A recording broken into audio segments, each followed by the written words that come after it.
नमस्कार दोस्तों, कैसे हैं आप सब। आशा करता हूं आप सभी सुखी व स्वस्थ होंगे। दोस्तों, मैं हूं एडवोकेट राजेश। आपका मैं स्वागत करता हूं अपने इस मंच पर। दोस्तों, अक्सर कर आपने देखा होगा कि लोग कई तरीके के लोन लेते हैं। कुछ लोग लेते हैं सिक्योर्ड लोन और कुछ लोग लेते हैं अनसिक्योर्ड लोन। अब दोस्तों, सिक्योर्ड लोन और अनसिक्योर्ड लोन्स के बीच में फर्क क्या होता है। सिक्योर्ड लोन वो होता है जो जिस लोन के अगेंस्ट आपने कोई एसेट गिरवी रखा हो, जैसे कि लोग कार लोन ले लेते हैं, हाउसिंग लोन ले लेते हैं दोस्तों, और बिजनेस लोन ले लेते हैं सिक्योरिटी के साथ। तो दोस्तों, ऐसे लोन्स को हम सिक्योर्ड लोन्स कह देते हैं। और जो अनसिक्योर्ड लोन होते हैं वो तो आप जानते ही हैं, पर्सनल लोन हो गए, किसी ऐप से लोन ले लिया या क्रेडिट लाइन ले लिया या क्रेडिट कार्ड वगैरह लोन ले लिया। मतलब ऐसा लोन जो बगैर सिक्योरिटी के लिया जाए उसको हम अनसिक्योर्ड लोन कहते हैं। अब दोस्तों, अनसिक्योर्ड लोन में जो सबसे ज्यादा खतरनाक नोटिस माना जाता है वो माना जाता है आर्बिट्रेशन का। और बात करें जब सिक्योर्ड लोन की, तो सिक्योर्ड लोन में सबसे ज्यादा खतरनाक माना जाता है सरफेसी एक्ट का। दोस्तों, आज हम बात करेंगे सरफेसी एक्ट के नोटिस की, कि सरफेसी एक्ट में कितने तरीके के नोटिस होते हैं और उनको इग्नोर करना हमारे लिए कितना भारी पड़ सकता है। दोस्तों, सरफेसी एक्ट की अगर हम बात करें तो ज्यादातर ये लोग नहीं जानते कि सरफेसी एक्ट हमारे लिए कितना ज्यादा सीरियस होना चाहिए। यानी हमें सरफेसी एक्ट के नोटिस को इग्नोर करना चाहिए, नहीं करना चाहिए, क्या करना चाहिए। दोस्तों, असल में सरफेसी एक्ट कब आया। सरफेसी एक्ट आया 2002 में। दोस्तों, सबसे पहले बैंकें क्या करती थी, बैंकें अपना अपना लोन वसूलने के लिए सिविल कोर्ट्स में केसेस लगा दिया करते थे। तो दोस्तों, सिविल कोर्ट्स में कई बार मामले लंबे खिंचे जाते थे, देरी हो जाती थी। तो दोस्तों, लोकसभा में सरफेसी एक्ट को इंट्रोड्यूस किया गया ताकि सिक्योर्ड लोन के मामले जो है एक अलग तरीके से निपटाए जाएं। अब दोस्तों, इनके लिए जो माकूल कोर्ट्स होती है वो डीआरटी होती है, और एक डीआरटी के ऊपर होता है डीआरएटी। लेकिन दोस्तों, अब हम बात करेंगे सरफेसी एक्ट के कौन कौन से नोटिस होते हैं और कौन कौन से नोटिस का हमें किस प्रकार जवाब देना चाहिए, ये हमारे लिए कितना खतरनाक है। दोस्तों, सबसे पहली बात तो यह मैं आपको कहना चाहूंगा कि यदि आपका लोन डिफॉल्ट हो गया है, होने वाला है या हो चुका है, तो दोस्तों प्रायर लीगल नोटिस दे दीजिए, क्योंकि अब प्रेशर मंथ स्टार्ट हो चुके हैं और आपके लिए काफी ज्यादा स्थिति गंभीर हो सकती है यदि आप लोन डिफॉल्ट होने के बाद भी प्रायर लीगल नोटिस नहीं देंगे। क्योंकि दोस्तों, कंपनियां इन दिनों अपने रिकवरी प्रोसेस के ऊपर पूरा जोर लगा रही हैं और आपको तंग करने में पूरी तरीके से अपना जोर लगा देंगी, कोई कसर नहीं छोड़ेंगी। प्रायर लीगल नोटिस देने से आपके कई सारे रास्ते खुल जाएंगे। आपका लोन विलफुल डिफॉल्टर की कैटेगरी में नहीं आएगा और आप ये समझ लीजिए कि फ्रॉड की कैटेगरी में नहीं आएगा। सेटलमेंट के आपके लिए अच्छे रास्ते खुल जाएंगे और कई सारी कानूनी लिटिगेशन से आप बचे रहेंगे। क्योंकि दोस्तों, कोर्ट भी ये चीज देखता है कि सामने वाला आदमी पैसा देने को तैयार है, लेकिन इसने प्रायर लीगल नोटिस दिया है, तो इसके साथ कोई ना कोई विषम परिस्थिति रही होगी, तभी इसने प्रायर लीगल नोटिस दिया है, अदरवाइज कोई क्यों देगा। और दोस्तों, प्रायर लीगल नोटिस कभी खुद से ड्राफ्ट ना करें और अपने वकील से हमेशा ड्राफ्ट करवाएं, क्योंकि दोस्तों आपके वकील को ही ये मालूम है कि उसमें क्या डालना है, क्या नहीं डालना। अगर आपके पास कोई एडवोकेट नहीं है या आपके वकील को प्रायर लीगल नोटिस के बारे में नहीं पता, तो आप हमारे मंच पर आ सकते हैं। दोस्तों, हमारी टीम आपकी पूरी सहायता करेगी। दोस्तों, खैर दोस्तों, बढ़ते हैं आगे की तरफ। दोस्तों, सरफेसी एक्ट 2002, सरफेसी एक्ट जो बेसिकली लागू होता है वो सिक्योर्ड लोन के लिए ज्यादातर लागू होता है। दोस्तों, ये सरफेसी एक्ट जो है वो एग्रीकल्चर पर नहीं लागू होता दोस्तों, और ऐसी जगह नहीं लागू होता जहां पर आपका लोन मैक्सिममली पे हो चुका है, यानी कि 20% या 25% के आसपास रह गया है, ये वहां पर भी लागू नहीं होता। लेकिन जैसे किसी ने हाउसिंग लोन लिया है, लोन अगेंस्ट प्रॉपर्टी लिया अपनी, चाहे मकान हो, दुकान हो या शॉप हो या ऑफिस हो, कहीं भी हो, तो दोस्तों यदि उसकी ईएमआई बाउंस हो जानी शुरू हो जाती हैं, तो कंपनियां सबसे पहले आपको सेक्शन 13(2) का नोटिस भेजती हैं। दोस्तों, ये तब आता है जब आपके 3 ईएमआई आपकी बाउंस हो जाती हैं और आपका लोन एनपीए की कैटेगरी में चला जाता है।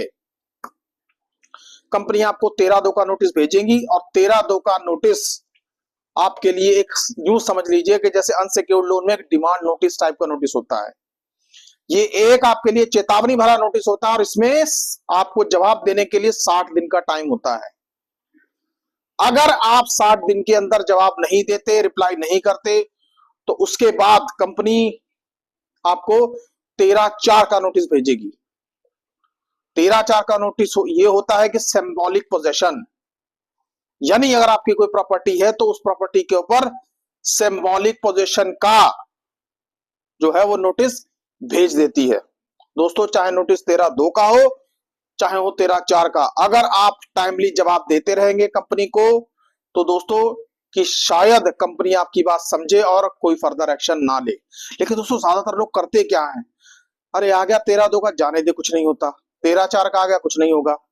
लेकिन दोस्तों पता तब चलता है कि जब कंपनी आपके मकान का पोजेशन लेने का प्रोसेस स्टार्ट कर देती है और आपको फिर तभी पता चलता है कि लोग जब आपके घर के आगे खड़े हो जाते हैं कि भैया मकान खाली करिए। तो दोस्तों ऐसी स्थिति आने से पहले सबसे पहले अगर 13/2 का नोटिस आया है, उसमें 60 दिन का टाइम होता है, उसको रिप्लाई करिए। 13/4 का आएगा, उसमें भी 1 महीने का टाइम होता है। अगर आप उन 30 दिनों के अंदर पेमेंट नहीं जमा करवाते तो नोटिस का कम से कम जवाब तो जरूर दीजिए। दोस्तों फिर कंपनियां कई बार क्या करती हैं, 13/12 का नोटिस दे देती हैं। अब दोस्तों 13/12 का जो नोटिस है, ये एक अलग ही तरीके का नोटिस कंपनियों ने इंट्रोड्यूस किया हुआ है। लेकिन दोस्तों नोटिस चाहे 13/12 का ही आया है, चाहे सरफेसी एक्ट के ही आया है, जवाब उसको आपने जरूर देना है। अब दोस्तों कंपनियां आगे क्या करती हैं, आगे फिर कंपनियां कह देती हैं कि आगे हम अपने आपकी प्रॉपर्टी का पोजेशन लेना चाहेंगे। अब तो पोजेशन लेने के बाद फिर वो डीएम साहब का नोटिस भेज देती हैं। दोस्तों बताइए, तो दोस्तों ऐसा नोटिस जब आ जाए तो आप ये समझ लीजिए फिर आपके घर के बाहर जो है एक, वो क्या कह देते हैं कि एक एडवर्टाइजमेंट लगा दी जाती है कि भाई इस प्रॉपर्टी के ऊपर कानूनी विवाद चल रहा है, इस प्रॉपर्टी के साथ लेन देन करने वाला आदमी खुद जिम्मेवार होगा। मतलब इस प्रॉपर्टी की नीलामी फला तारीख को होने वाली है। इस तरीके के जो है न्यूज कटिंग्स जो है वो कंपनियां आपके घर के बाहर लगा देती हैं। अब दोस्तों 13/2 की बात कर ली, 13/4 की बात कर ली और डीएम और 13/12 की बात कर ली। अब सवाल ये उठता है कि ये नोटिस हमारे लिए कितने ज्यादा जरूरी हैं, हमें इनका जवाब देना कितना ज्यादा जरूरी है। दोस्तों सबसे पहली बात तो है कंपनी आपके साथ बड़ा स्मार्ट प्ले करेंगी। 13/2 का नोटिस कंपनियों को मालूम है कि इसमें 60 दिन का टाइम होगा। जिस दिन आपकी तारीख एंड होने वाली होगी, यानी कि 60 दिन पूरे होने वाले होंगे, उससे 1-2 दिन पहले आपको नोटिस डिलीवर कर दिया जाएगा। लेकिन दोस्तों यदि इस तरीके से नोटिस आपको अगर आ जाए तो एक बात याद रखिए, नोटिस की जो डेट होगी वो डेट ऑफ रिसिप्ट से ही काउंट होगी। ऐसा नहीं है कि उन्होंने 2 महीने पहले की डेट डाल दी और आपको 2 महीने बाद नोटिस दे रहे हैं तो नोटिस की अवधि पूरी हो गई। नहीं, जिस दिन आपको नोटिस आपके हाथ में मिलेगा या बाई पोस्ट मिलेगा, उस दिन से 60 दिन या 13/4 में 30 दिन की अवधि काउंट होगी। तो दोस्तों इन नोटिस के जवाब आप जरूर दीजिए और किसी एक्सपर्ट और अच्छे एडवोकेट से रिप्लाई बनवा कर दीजिए। ऐसे नोटिस को इग्नोर मत करिए, क्योंकि मामला आपकी प्रॉपर्टी पोजेशन तक भी पहुंच सकता है। और दोस्तों हो सके यदि आपकी पहली ही ईएमआई बाउंस हो गई है या दूसरी ईएमआई बाउंस हो गई है और केस अभी आपका एनपीए नहीं हुआ है, तो आप क्या कर सकते हैं, आप वहां पर कंपनी को प्रायर लीगल नोटिस दे सकते हैं, इससे पहले कि वो आपको 13/2 का नोटिस भेजें।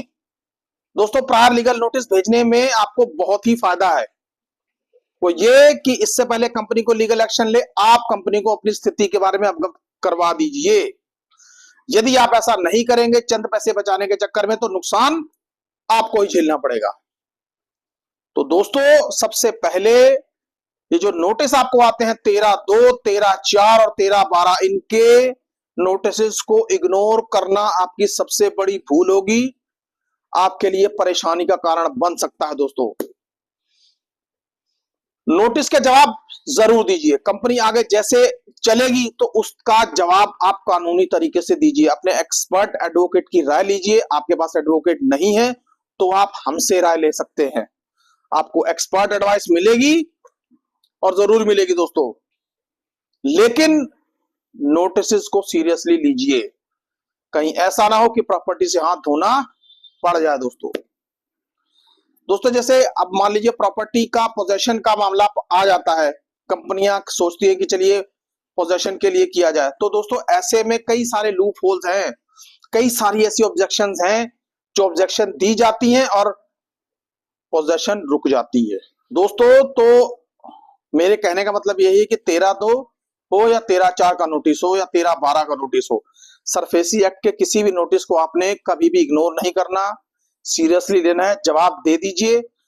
और दोस्तों आप यकीन मानिए, अगर आप जवाब टाइमली देते रहेंगे तो आप ये समझ लीजिए आपको जल्दी किसी भी मुसीबत का सामना नहीं करना पड़ेगा।